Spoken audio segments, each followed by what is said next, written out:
Hi guys, Sarah's Aquariums. This video is going to be about how to care for live bearers such as mollies and platies and their fry.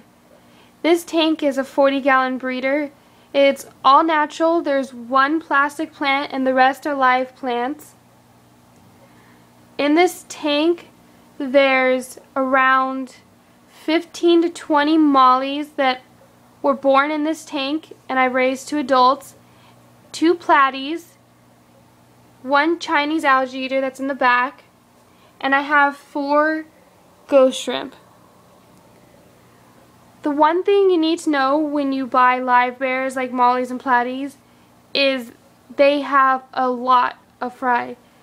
I started out with 4 mollies and now I have 15 to 20 adults and 2 breeder nets full of mollies and platies. This one's full of mollies, and the 2 orange ones right there, they're actually a mix between a molly and a platy. And then you can't really see them here. They're really small, and there's a couple molly and platy mixes. They're there, and then I have white ones, and those are just platies. So mollies, they like their water slightly acidic, so I add aquarium salt to this aquarium, which it seems to clear up the water and it actually treats the little fungus spots that my mollies get. Another thing I use for my plants is this.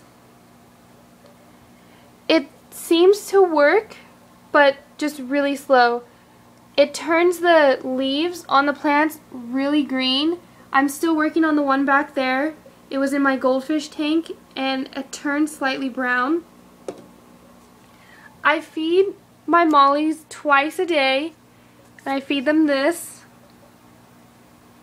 And also occasionally I feed them frozen brine shrimp. Since I have a lot of fish in this aquarium, it's slightly overstocked. I even had to move some to another aquarium, which I'll have another video on that. But I add Prime Sea Chem, which it gets rid of the ammonia, nitrites, and nitrates that build up in here. And I also use this, the API Stress Coat. It adds a protective layer over the scales to protect them from injuries and diseases, and it works very well.